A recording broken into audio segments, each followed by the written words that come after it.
Баярлалаа өнөөдөр poverty porn буюу ядуурлын порно гэсэн нэр Порно. томьёоны талаар За. ярилцъя. За энэ хэзээс гарч ирсэн нэр томьёо юуг хэлээд байна? Юуг ядуурлын порно гэж хэлээд байна? Аха. За poverty porn гэдэг энэ ойлголт porn гэдэг энэ ойлголт жоохон монголчуудад жоохон шинэ юм шиг байна. Гэтэ энэ бол 1980 оноос эхэлж гарч ирсэн ойлголт. За яаж гарч ирсэн ойлголт вэ гэхээр 1980 оноос эхлээд Golden Age of Charity Campaigns буюу одоо хандивын байгууллагууд 1990 оноос хойш эд зэтгэлсэн гэсэн үг. Дэлхийд даяараа. Одоо яг ядууралтай одоо 90 оноос хойш бүх байгууллагууд одоо хөгжиж байгаа улсад чөлөө зах зээл рүү шилжээ. Түүнтэй холбоотойгоор тийм хандив ядуурлыг бууруулах тийм хандивын байгууллагууд их гарч ирээд тэгээд тэд нэр хандив босгохын тулд одоо мөнгө босгохын тулд энэ аргыг одоо хэрэгэдэг гэсэн үг баггүй юу? За энэ нэгсний тийм одоо тактик гэсэн үг. Санхүүжилт босгох, хөрөнгө босгох тактик гэсэн үг. За энэ нь тэгээ яг юу хэлээд байна гэхээр ингэж байгаа юм. Ядуу хүмүүсийн одоо нөхцөл байдлыг дайлимдуулж одоо хөрөнгө мөнгө босгох, өөрсдийнхөө боломжийг нэмэгдүүлэх, өөрсдөндөө давуу байдал олж авах тэр нөхцөлийг бүрдүүлэх хэлээд байгаа юм. Тэр ядуу хүмүүсийн одоо хүүхдүүд, ялангуяа эмзэг одоо боломжийг арай бага эдэлж байгаа нийгмийн бүлгүүд байна те, хүүхдүүд, эмэгтэйчүүд, хөгжлийн бэрхшээлтэй. За өөр ямар бүлгүүд эдэ. Энэ бүлгүүдэд яг наанаа ингээд бид нар энд туслах гэдэг шүү гэд яг ийм хүмүүс дүр зураг үүсгэж байгаа боловч цаад алт санаа нь өөр гэсэн үг. Одоо санхүүжилтийг босгох. За тэгээд тэр санхүүжилтээ яаж одоо захиран зарцуулж байгаа нь бас тодорхойгүй. За тэгээд ихэвчлэн энэ ойлголтыг антрополог, медиа судлалд аюух авч үздэг. Жишээлбэл антропологд энэ ойлголтыг пост колонизм буюу колоничлалын дараах ойлголттой онолоод аюух тайлбарладаг байхгүй юу? За яагаад гэвэл ялангуяа newspaper за тэгээд сэтгүүл зүй одоо кино урлаг энэ салбарууд ихэвчлэн энэ poverty porn буюу poverty porn гэсэн энэ тактикийг илүү их ашигладаг гэсэн. Яагаад гэвэл одоо боломжийг нэмэгдүүлэхтэй за илүү тийм бусдын одоо эмпати сэтгэлийг хөдөлгөх одоо тийм тактикийг ашигладаг гэсэн. Хүмүүс ингээл одоо Африк гэдгийг хараад та нар юу санаанд ч ордог вэ? Африк юу санаанд ч орж ирнэ? Өхөл. Тэгэл нэг тийм ядуурсан, өлсөн хүүхэд л ерөн санаанд ордог. Африк гингүүд одоо нэг л өлсөж өгөх гэж байгаа л хүмүүс санаанд орж байгаа зү тий. Яагаад гэвэл яг зөв poverty porn явцсан. Яг л poverty porn яваад байгаа байхгүй юу? Яагаад гэвэл медиа одоо Африкийг илэрхийлж байгаа одоо за сэтгүүл зүй, медиа, зурагт энэ бүх салбарууд Африкийг одоо тэгж ашиглаж байгаа гэсэн үг байхгүй юу? Ядуу өлсөж өгөх гэж байгаа. Тэгэхээр энэ бүхний цаана одоо Африкаар дайлимдуулж, одоо Африк гэсэн нэрийн одоо тэр хүүхдүүдээр дайлимдуулж, өсөглөнгөөр дайлимдуулж, тэр ядуурлаар дайлимдуулж, энэ олон боломжуудыг тэр хүмүүс одоо авдаг гэсэн үг. Одоо ялангуяа компаниуд, за барууныхан ч гэдэг юм уу, ингэж ярих юм бол тий. Яг энэ санааг одоо хамгийн том критикч буюу шүүмжлэлт философч, марксист, Славой Жижек ингэж хэлж байгаа. Америкийн хамгийн том кофе франчайз сүлжээ дэлгүүр одоо Starbucks-тэй жишээ аваад Starbucks одоо танд ингээд гоё аяхтай аяган дээр нэрээ чинь бичиж өгөөд кофе үнэтэй ингээд худалдаж байгаа. 3-4 евро доллар. За тэгэнгүүт тэр аяган дээр эсвэл тэр Starbucks-ын кофег худалдаж авах тутам юу гэж бичсэн байна вэ гэвэл таны худалдан авах тутмын 1 цент үлцэглэн хүүхдүүдэд зориулагдах болно. Усгүй хүүхдүүдэд зориулагдах болно гэж хүмүүсийн эмпати дээр ёс суртахуун дээр тоглодог.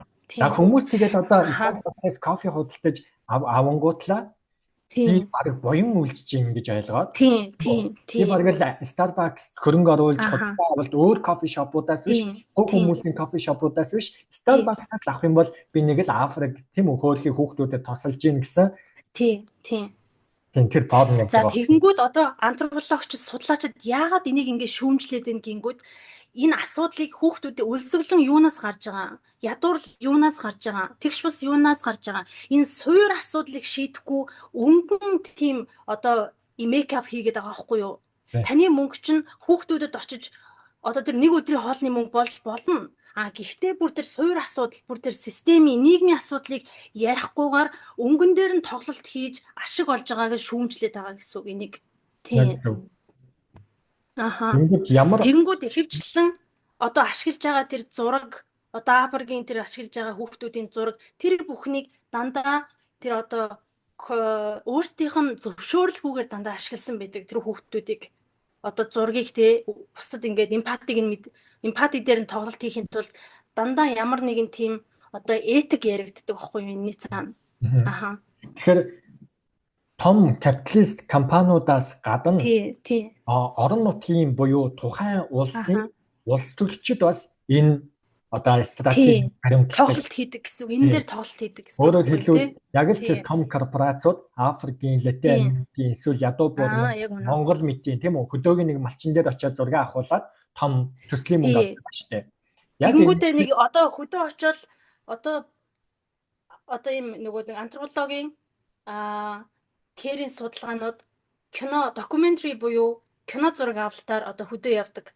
За очоод тэгээд нэг газар очоод тэр газрынхаа соёл, ёс заншил бүх юмтай танилцаад сайхан зураг аваад докюментари хийгээд тэгээд явчихж байгаа байхгүй юу.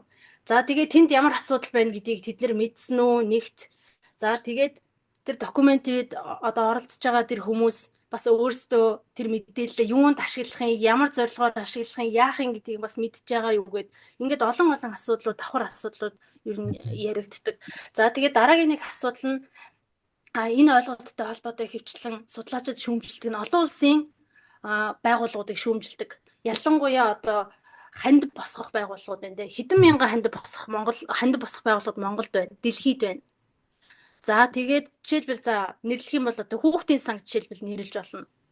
За хүүхдийн төлөө байгууллага. Гэхдээ бид нэр яг тэр системийг өөрчлөхөд тэмцээд байна уу? Яг хүүхдүүдийн тэр асуудлыг шийдээд байна уу гэдэгт нь бид нэр төвлөрөх ёстой. Системийг нь шийдэх юм бол бид нар тэр хүүхдүүдэд хэдэн 20 жил, 30 жил амьдрах боломжийг нь хангаад өгч байгаа. Түүнээс бол нэг өдрийн хоол өгөөл ингээд нэг өсвөлөнгөнд арчиж байгаа биш. За одоо жишээлбэл дэлхийд даяар өнөөдрийн байдлаар 333 сая хүүхдүүд бүр extreme poverty буюу бүр нэн ядуу өдрийн одоо хоолыг $2 бага мөнгөөр авч иддэг. Тэгэхээр энэ бүх хүүхдүүдийг одоо ядуурлаас гаргана гэх одоо ийм мессежийг хүмүүст өгч poverty porn-ыг одоо ашигладаг байгууллагууд байна л гэж хэлээд байгаа. Байгууллагууд, улс төрчид, хувь хүмүүс. Тийм. Тэнгүүд ямар улс оронд ингэж хандив их цэцэглээд байна гэд хэрвээ харах юм бол төргүү улсад хандив дандаа цэцгэлдэг. Жишээлбэл Богд хааны төрийн үед тэнд бол төр байсан биш үү? Үнцөвлж байгаагүй юм чинь. Үнцөвлж хамгийн анх 1924 онд гарч байгаа шүү дээ. Тэрнээс өмнөх одоо бидний тэр шашин төрийг хослуулсан гэдэг байгаа төр нэгтэй үед жишээлбэл Богдоо Боо хайрал гэсэн тэр том хандив дээр тогтож явж исэн. За тэрнээс хойш нэг хандиваас салсан хандив биш. Энэ бол хүний эрх юм байна. Ядуурл гэдэг бол хүний эрхийн зөрчил юм байна. Тиймээс үүнийг төр хариуцах ёстой юм байна гэж уг нь 70-аад жил замнж ирээд 90 оноос буцаад төргүү болсон учраас хандив ахиад цэцгэлсэн. Тэр хандивуд бол хүүхдийг тэтгэх сангууд, ядуурлыг бууруулах сангууд тий амьдарч байгаа боломж эдэлж чадахгүй байгаа хүмүүсийг тэтгэх сангууд, за эмэгтэйчүүдийг хүртэл тэтгэх сангууд гэж ах шиг. Энэ юуны одоо илрэл шинж тэмдэг симптом бэ гэвэл тэнд нэг өвчин байна. Тэр өвчин нь тэр хүмүүс эдэлж чадахгүй тэнд төр алга байна гэсэн үг. Тиймээс хандив бол төргүү нийгмийн шинж. Тийм. Яагаад төргүү нийгмийн шинж гэхэлэр сайн төр байхгүй юм гэсэн үг. Сайн төртэй байх юм бол энэ бүх асуудлыг чинь одоо системээр шийднэ гэсэн үг байхгүй юу? Одоо чи сургуульд сурах сургуульч нь бэлэн чи хүүхэд одоо Монголд хүүхэлж бол төрснийхөө хувьд чи эрхээ эдлэх сургуульч нь бэлэн одоо юу гэдгийг те очоод үзүүлэх эмнэлэгч нь бэлэн тоглох талбайч нь бэлэн энэ бүхнийг төр зохицуулах ёстой. Гэтэл төр нь ингээ байхгүй нураад унчингууд нэг сайн хүн гарч ирээд тэр хүүхдүүдэд ингээ тусламж өгье. Тэр хүүхдүүдийг ингээ шийдгээд энэ дээр нь тоглолт хийгээ явчихдаг. Тэгэхээр ингэж тоглолт их боломжийг муу төр олгодог гэсэн үг байхгүй юу? Тийм. Яг Ирландд байж хахад сая Аа, нийгмийн халамжийн ажилтнаар ажиллаж байгаа шүү дээ тэнд. Тэгэхэд тийм. тэнд бол төртэй улсын одоо занг би харж байгаа байхгүй юу? Яаж юм Тийм, гэвэл тийм. хүүхдүүд нь заавал ээж аавгүй болохоор асрамжийн газар очиж юм биш шүү дээ. Хүн зөндөө Тийм. асуудал тулгарна. Ээж аав нь нэг өдөр хоорондоо хэрэлдэн алалцсан, хүүхэд тэрийг хармааргүй Тийм. байна. Аав нь ээжийг нь алгадаж болно. Ээж нь эсвэл өөрөө архинд ороод, хар тамхинд ороод тийм үү? Янз бүрийн муухай үйлдэл гаргаж болно. Хүүхэд гэрээсээ зугтаж Тийм. болно. Эсвэл орхитос Аха. гэх кино шиг аавтай юу аавтай, ээжтэй юу ээжтэй. Гэхдээ тэр гэртээ байхыг хүсдэггүй тийм их нөхцөл гэж амьдралд байна шүү дээ. Тэр үед одоо яах вэ? Годомж руу гарлаа. Ирландд тэгээ гараад ирж байгаа байхгүй юу? Тэгэнгүүт Ирландын засгийн газар нь тууслаа гэдэг том одоо яам агентлагттай.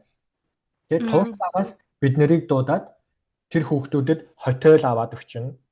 За хоолунд аваад өгчнө. Хувцас унаар аваад өгчнө. Өөжж гинүү гэвэл PlayStation тоглоом аваад өгчнө. Гар утсаа агалцсан гэвэл утас аваад өгчнө. Бүх юм ингээ хангаад авчдаг. А Монголд төр байхгүй учраас ган жавхлан зэрэг хүүхдийн тийм үү ид шидийн орон гэх мэт хандууд дээр тогтсон хэрэгцээг шийдэж явж байгаа байхгүй юу? Тийм. Өнгөрсөн зун ааха.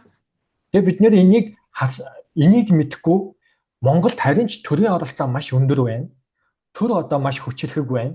Төр бараг л бүх хүнд хүрээд байна. Бүх хүнд бараг халамж өгөөд байна гэж буруу ойлгоод харин ч төргүй байхад харин ч бүр төрөөс зугатаад бүр төргүй болгох тийм үү? Тийм. Өстой зөнгөөрөө ямар ч төргүй чөлөө зах зээлээрээ өөрөө өөрсдийгөө бодоод гэр бүлүүд нь ээж аав нь хүүхдүүдэд хариуцаад хүмүүжүүлээд гэж ах шиг тийм. Ийм эмпатигүй нийгэм рүү улам бүр голсон орж байгаа байхгүй юу? Тийм. Тийм. Ямар ч эмпатигүй.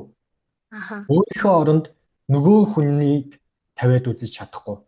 Өөрийгөө тэр хүний амьдралд оруулаад бодож чадахгүй. Аха. Өөрийнх нь амьдрал нэг гайгүй, өөрөө нэг цалинтай, гайгүй боловсралтай ээж аав нь гайгүй, тийм привилеж буюу давуу эрх нь арай өндөрөөс эхэлсэн. Тийм ерөөсөө өөрөө гайгүй яваад байгаа болохоор бусад хүүхдүүдийг бодохгүй биш. Тийм. Өнгөрсөн зун Швейцарт нөгөөд үнэлгээний сургалтанд оролцохгүй тэнд бараг 20 гаруй онсон. Тэгээд сургалтын туршид ингээд бид нэр Швейцарын одоо парламентын ордон дээр ингээд очиж байгаа байхгүй юу. Тэгээд парламентын ордных нь манайх шиг тийм хашаа машаа татаагүй.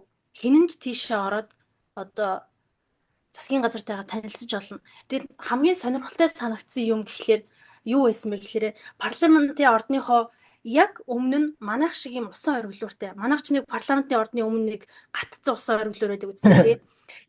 Яг тэр шиг усан оргилууртай. Тэгээд хүүхдүүд хардаа шалдан тоглож байсан. Тэн дээр усан оргилуур нь ингээд шууд шалнаасаа ингээд дээшээ одоо хөөрөөд тэгээд жоохон октод хөвгүүд парламентынхаа ордны өмнө хүл нүцгэн зарим нь бодолох байхгүй өмдгүү. Тэгээд шалдан ингээд тоглож байгаа байхгүй юу. Тэр миний сэтгэлийг аюу хөдөлгөөд үнэхээр гой санагдсан. Тэг хүүхдүүдэд тийм нөхцөл бүрдүүлж штэ манайхаа. Харин тийм боддог. Парламентынхаа ордны өмнө хүүхдүүд нь усан оргилууртай шалдан тоглож байна. Ямар сайхан нийгэм бэ тэр те. Түр энийг бүрдүүлсэн байгаа. Түр ийм аюулгүй орчныг, ийм сурах орчныг, тоглох орчныг энийг системээр ингээ шийдчих юм бол бид нар долоон буудлын должин юмээ, долоон буудлын батад улмаад нэгэнд нь очиж хандив өгч, сүн хөгж, бэлэг өгөх ямар шаардлагагүй. Тэг чи өөрсдөө ингээл явчихна. Тэгэхээр заавал ингэж системээ ярихгүй одоо тэр нэг хүүхэд тэнд өлсөд байна. Тэр нэг хүүхэд ингээд байна гэд нэг хүн бүрийг ярих юм бол бид нэр дуусахгүй шүү дээ. Хэдэн хүүхэд Монголд амьдарч байна. Хэдэн хүүхэд дэлхийд амьдарч байна. Тэр болгоны нэг нэгээр нь очиж уутай бэлэг өгөх юм уу? Байхгүй шүү дээ тийм юм. Тэгэхээр системтэй л тэмцэх хэрэгтэй. Системтэй л ярих хэрэгтэй. Энийг л ярьж ингэ шүүмжлээд байгаа байхгүй юу? Гол учир нь. Тийм яг зөв. 20 дугаар зуунд уг нь соц үед Улаанбаатар ч бас тийм байсан байхгүй юу? Төрийн ордон нь хар хашаагүй байсан. Төрийн ордон нь ингээд зүгээр яг одоо драмын театрын төрлөө ордог шиг ямар ч хашаагүй ингээд талбай дээр байсан байхгүй сквад хэлбэр. Тэгээ энэ хашаа чинь одоо ардчилсан гэдэг байгаа энэ нийгэмд чинь хар өнгийн юм хашаа тавьчихж байгаа шүү дээ. Тэгээ тэр хашаа нь бүр ямар хашаа вэ гэхээр зүгээр нэг хашаа биш. Дээшгийн юм жадтай үзүүртэй. Яг үнэ. Энэ чинь ямар одоо символ вэ гэхээр ард түмэн нь дайсан гэж үзэгдэж байгаа байхгүй юу? Тийм. Тэр ард түмэн хоёр антагонист буюу одоо зөрчилддөг. Тиймээс ард түмнээсээ айгаад тийм аюулын эсрэг жадтай хашаа барьсан байхгүй юу? Тийм. Наадах тэр чи үнслээд энийг ярихыг хүсэж байна. Эдвард Сейд гэдэг байгаа шүү дээ. Палестин Америкийн Сейд тий. Orientalism гэдэг ном бичсэн байгаа шүү дээ. Наадах тэр чи одоо яг энийг ярьж байгаа шүү дээ тий. Палестин Америкийн одоо судлаач, тэгээ улс төрийн активист, тэгээ нөгөө гэж хараад байгаа байхгүй юу? Одоо парламентын улс төрчдийн хувьд иргэд нөгөө. Мөнгөтэй баян хүмүүсийн хувьд хүүхдүүд нөгөө. За тэгээ Western буюу Western country одоо улсуудын хувьд одоо Азийн улсууд нөгөө. Тэгэхээр ингээд хараад ирэхтээ зэргээр одоо ямар үр дүн гарах вэ? Одоо жишээлбэл Сэйд ингэж үзээд байгаа байхгүй юу? Ийм одоо гадаад өнцгөөс буюу тэр дотор нь юу болоод байгаа? Жишээлбэл Азид юу болоод байгаа? За тэр колоничлын өмнө байсан колоничлд өртсөн тэр газруудад юу болоод байгаа гэдгийг судлахгүйгээр шууд гаднаас нь хараад тэр улс ядуу гэд одоо кино хийчихэж штт. Тэ. Тэрийг л ингэж харж ингэж болохгүй л гэдэг. Одоо жишээлбэл хүүхдүүд дээр жишээлбэл энийг авъя л да. Дотор нь орж юу болохгүй байгааг гэдгийг нь харахгүйгээр тэр хүүхдүүд өлсөд байгаа юм байна гэдэг гаднаас нь хараад ууттай бүлэг өгч явчихж штт. Тэг ингэж болохгүй. Ингийн бол бид нар асар олон ёс зүйн болоод нийгмийн асуудлыг орхигдуулна одоо суураар шийдэж чадахгүй. Одоо гадаадд яг наад хандлагын чинь дагуу одоо юу болж байгаа гэхээр Монголыг дэндүү буруугаар ойлгож байна, гадаадд тайлбарлаж байна. Жишээлбэл энэ мэтийн нөгөө ориенталист хүмүүс баруунаас Монголд очингуудлаа зөвхөн тэр одоо номадик байдлыг харуулах гад хөдөө очоод тийм үү нэг тийм ядарсан тийм үү усанд нэг сар ороогүй тийм үү хүүхдүүд нь шороотоо утгалчихсан тийм хумсааж авч амжихгүй байгаа хөгшин хүмүүсээ шүү дээ цаашаа. Тэр хүмүүсийн баахан зүрэг дулсыг аваад бичлэг хийгээд зургийн даснаа тэг ингээд хараа чинь Монгол гэдэг бол ийм хүмүүс гэдэг байгаа байхгүй. Тэгээ би жишээлбэл Монголоос ирсэн гэхээр зарим хүмүүс итгэдэггүй байхгүй юу? Яагаад Монголд би канон дээр хатсан чинь бор арьстай байсан, тийм амар өвчтөйтэй арьстай байсан ч гэдэг юм. Намхан уруутай байсан гэдэг. Би хотын хүмүүс одоо өндөр болсон. Битмийн ногоо аюу хийдэг, сакс тоглодог тийм үү? Уу яг тийм үү танаа Шанхайтай адилхан, танаа Германы Берлинтэй адилхан, танаа энэ Францтай адилхан одоо жимс ижж гин, ногоо ижж гин тийм үү? Адилхан дулаахан байшинд амьдардаг тэн хагас хүмүүс нь Улаанбаатарт амьдарч байна. Хотын амьдралаар амьдарч байна гэхээр мэддэггүй байхгүй юу? Тэг Монгол гэхээр намаа Монголоос ирсэн гэхээр л тий морь унаал хөдөө явж байгаад энд ирсэн гэж бодох гээд байгаа байхгүй юу? Тийм энэ цэвэр ориентализм. Хоёлаа өмнө нөгөө үжил бодол гэж байхгүй гэж ярьжсэн шүү дээ. Тийм байхгүй. Тийм тэгэхээр үжил бодол чинь нийгмийн үжил бодол дандаа их хүмүүс яваад байгаа байхгүй юу? Тийм. Энд ч гэсэн ижлэх одоо ингээд Франц, Итали, Европын, Азийн бүх л оюутнууд одоо ингээд энд сурж байна. Тэгээ ингээд заримдаа ингээд яриа хийгээл ингээд ярингууд Улаанбаатарыг тэгж модерн одоо байшин барилгатай улс гэж ингээд төсөөлөхгүй байгаа байхгүй зарим нь бүр ялангуяа Америкээс ирсэн оюутнууд одоо юу гэдэг зарим нь бүр тааг байдаг. Морь одоо малал гэж төсөөлдөг. Харин тийм. Тэгээ бүр ингээд Улаанбаатар хот ямар одоо парламентын системтэй юм уу, ерөнхийлөгчийн системтэй юм уу гэдгийг мэдэхгүй байж юу хамгийн сайн мэддэг гэж. Монгол улс 3.6 сая хүн амтай мөртлөө 4 сая малтай 4 сая морьтой гэж ярьж байгаа байхгүй юу? Морь. Тэгэхээр энэгээр одоо гадныхан хурж ирээд Монголыг одоо ингэж төрсөлчөөд яваад өгчөж байгаа байхгүй юу те? Яг тэгэхээр энэ бол тий. Тэнгүүд энэ одоо ямар хандлага вэ гэхээр эмэгтэйчүүд жишээлбэл одоо би ч одоо феминистийн хувьд юуг илүү онцлж хараад байна гэхээр эрэгчүүд зөвхөн эмэгтэйчүүдийг дадлаад байгаа биш. Түүнээс гадна эмэгтэйчүүд өөрсдөө бас дарлагдаад байгаа байхгүй юу? Ойлгож байна уу? Эмэгтэйчүүд нэгнээ эмэгтэйчүүд өөрсдөө хүлцэнгүүгээр тэрийг хүлээн зөвшөөрөөд байдаг байхгүй юу? Тэр бүх дарлал мүлжлөг тийм үү тогтолцооны дарамтыг эмэгтэй хүн өөрөө тийшээ зүтгээд байдаг. Яг үүнтэй адилхан монголчууд хэрвээ хитрхийн энэ ориентализм дээр тогтсон барууны энэ хандлагыг хэрвээ үгүйсгэж чадахгүй л адилхан бас дагаад байгаа байхгүй юу? Нэрэл манайх өөрөө хизээч морь ундаггүй хөдөөж амьдардаггүй юм байж цэвэр хотын Улаанбаатарын хүн байж Өөрийн тийм үү Монгол гэхээр тийч гэсэн манай Монгол гэснээ тэдний ярьж байгаа адилхан мал тийм үү нүүдэл өөрөөр хэлбэл тэр хөдөөний амьдралыг харуулах гэдэг байгаа байхгүй юу. Гэтэл монголчин хот хөдөө хоёулаа ингэж нэгдсэн. Тийм. Хотын амьдрал гэдгээр яг бусад бүх улс орны амьдралтай адилхан явагдаж байгаа шүү дээ. Тэг хүн монголчууд өөрсдөө бас ингэж дарлагдаад байгаа байхгүй юу? Барууны тэр үзэл. Одоо энэ Ислам Dog Millionaire гэд энтгэгт хийсэн кино байдгийг 2008 онд Бритиш фильм баггүй юу? Тэгээд энэ кино айгүй алдартай. Одоо яг энэ хандлагаар тайлбарладаг баггүй юу? Cultural hegemony тэгээд энэ orientalist-ийн хандлагаар одоо жишээлбэл энэ киног ингэж анализ хийж ингэж бас тайлбарладаг судлаачид. Тэг би энэ киног үзээд бас энэ пепрүүдийн ингэж харж яхад аюу сонирхолтой. Одоо Ислам Dog Millionaire гэдэг чинь монголоор бол гэр хорооллын саятан гэсэн үг байхгүй юу? Тэнгүүд энтгэхийн нөхцөл энэ кино юу харуулдаг вэ гэхээр ийм юм харуулдیں۔ Нэг гол дүрийн ингэж хүү байдаг байхгүй юу? Гол дүрийн залуу хүү.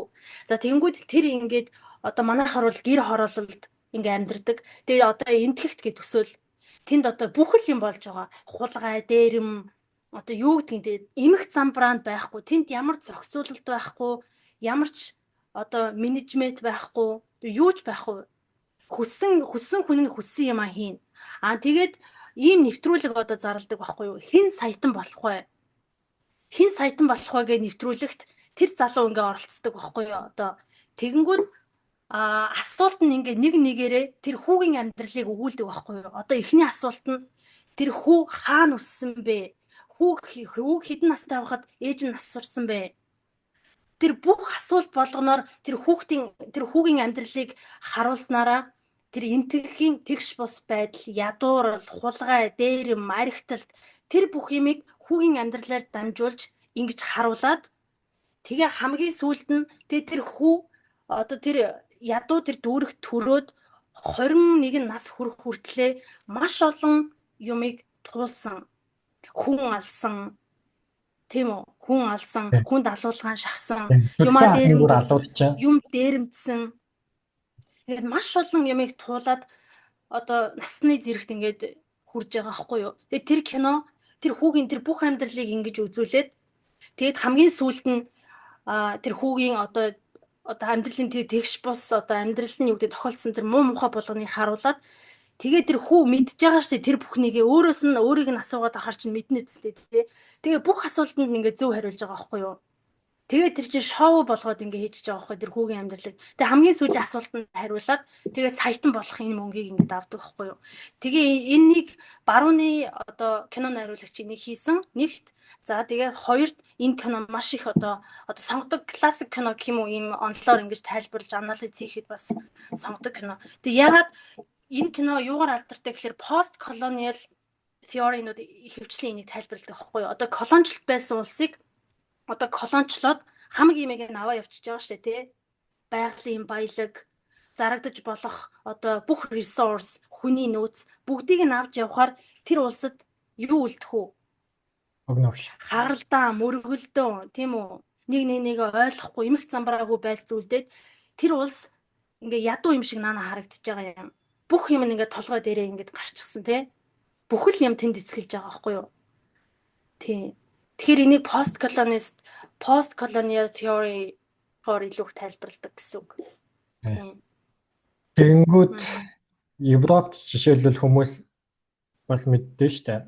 Одоо энэтхийг бол цэвэр чөлөөт зах зээлийн дээр тогтож явж байгаа улс. Ягаад гэвэл тэнд төр өрч чадахгүй байгаа олон мужтай учраас тэр мужууд нь өөрөө өөрсдийн гэсэн төртэй. Тийм. Нэг төр өв штэ.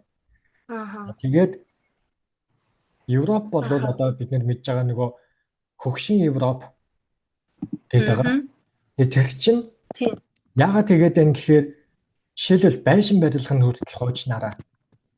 Тийм. Одоо Германы Колон гэдэг хотод нөгөө Колоны агуу сүм байгаа ш. Тэр чинь 600 жилийн турш байсан сүм.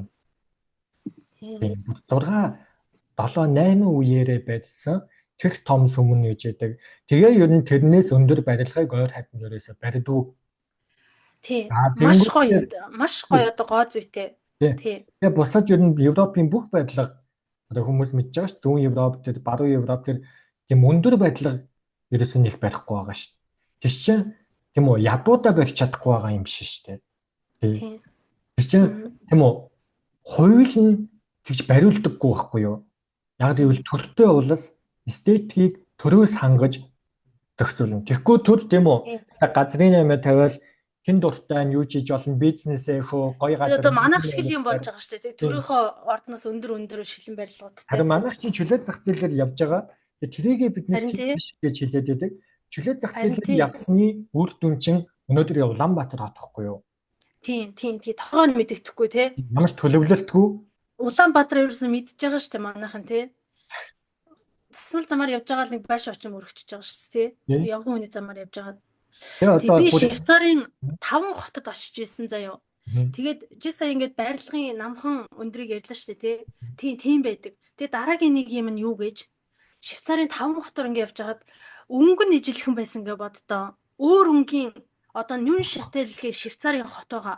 Бор шаргал өнгөтэй бүх барилгууд нь бор шаргал. Тэрнээс өөр одоо манайхан шиг алдаг ногоо ирээ ягаан шилэн тийм байхгүй. Тийм гоо зүйтэй ардаа.